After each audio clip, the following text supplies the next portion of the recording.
Say,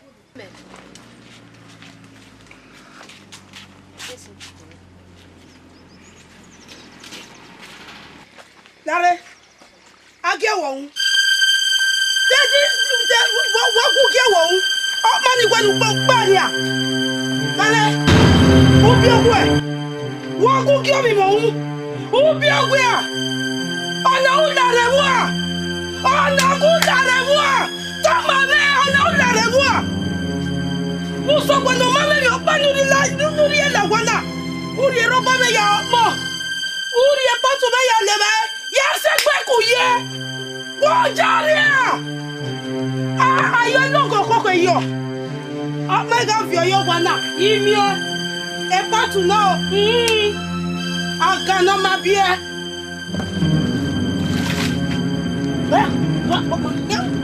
Ya be.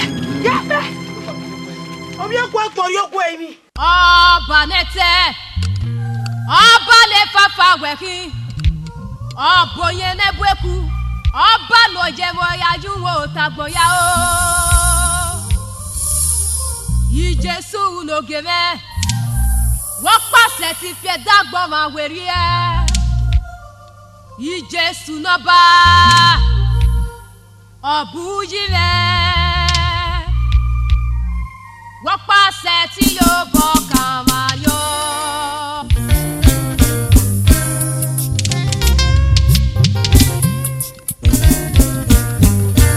Elinu ma ebe na gbori ti eme. Tó fi ẹ̀wẹ̀rí ẹ̀mẹ́. Tó fi ẹ̀wẹ̀rí ẹ̀mẹ́. Elinu ma ebe o. Tó fi ẹ̀wẹ̀rí ẹ̀mẹ́.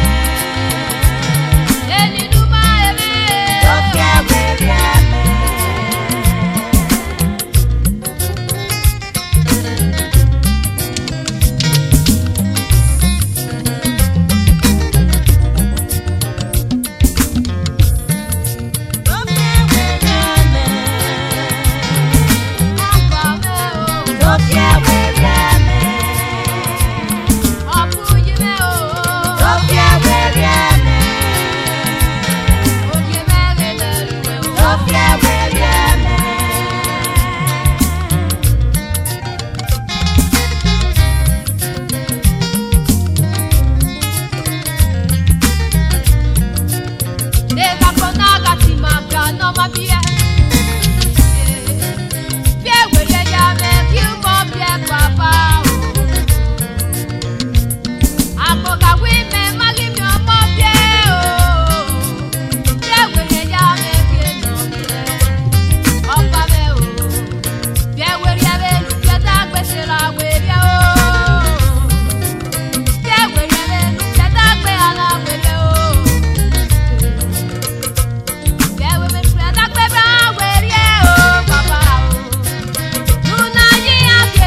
Mr. Mrs. Okpomose, Una Maria,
Osaga Odet, Osaga Odet, Osaga Yemere o, Oga Yemere o, Osaga Yoduwa, Yoduwa meme o baba, aowe mege. Come on, Osanya etio,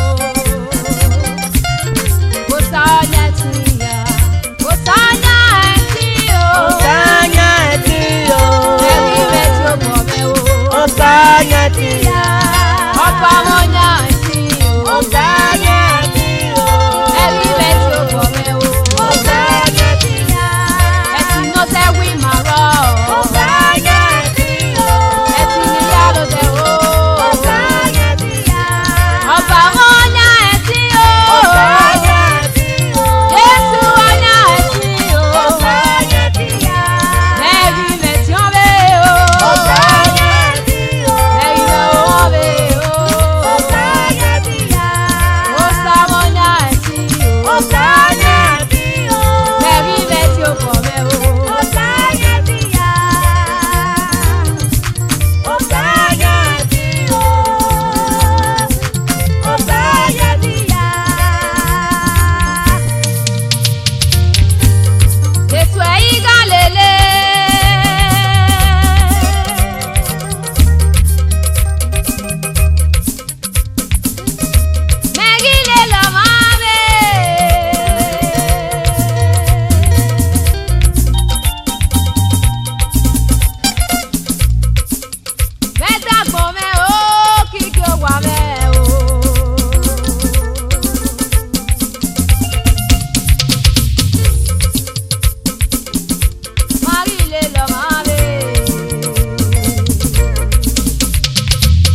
Àgbọ̀n mẹ́mẹ́rẹ́ o.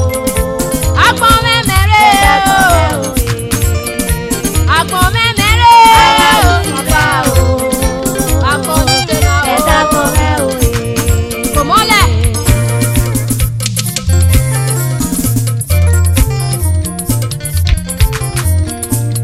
Ìjésù mẹ́ o. Ìjésù mẹ́. Ìjésù lókè. Ìjésù mẹ́. Ìjésù lè ra mẹ́ o métier.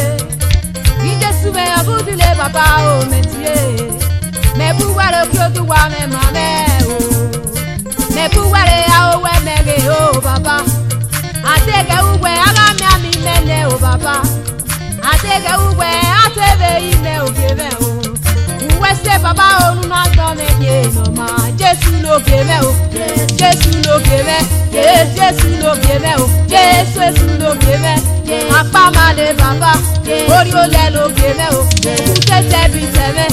Ìjésù náà bà mẹ́ o. Epo àbọ̀ ló là o. Ìjésù lókè. Ìjésù lókè. Jésù lókè mẹ́. Apá máa lè bàbá. Tẹ́tẹ́ bí tẹ̀mẹ́ o. Orí ó lẹ̀ lókè mẹ́. Orí ó lẹ̀.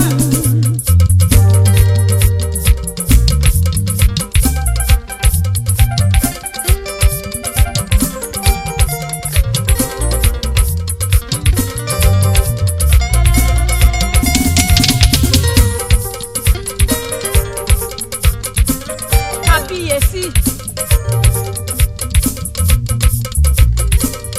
Ọba oyígíyigì. Ọba àwọn ọba.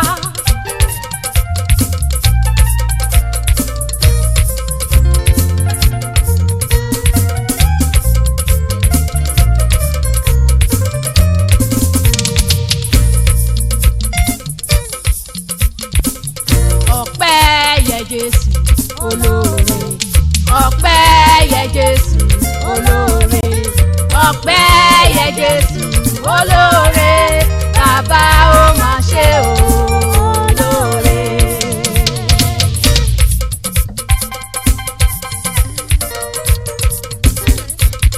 Ọpẹ́ yẹ Jésù olóore. Ọpẹ́ yẹ Jésù olóore. Ọpẹ́ yẹ Jésù olóore. Bàbá ó máa ṣe olóore. Ẹ ṣé bàbá.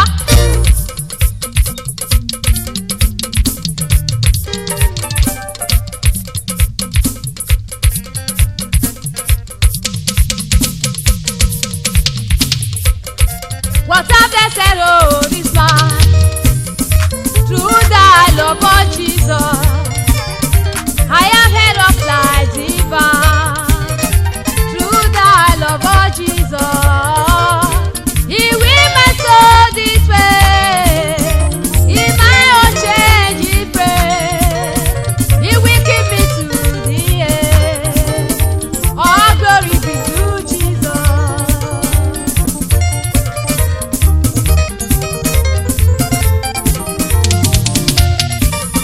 When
and my reward is with me, to give everyone according as his work shall be. I am Alpha and Omega, the beginning and the end.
Osani magara kete. Ekete ni ejeni. Ni eke mo daka ma bi akon. So pon pa no. Eboni Ghana, eboni awunya Ghana. Eba amase di mama e. Ebono wobo ne ya mu mi. Owonu ebe ya di mi.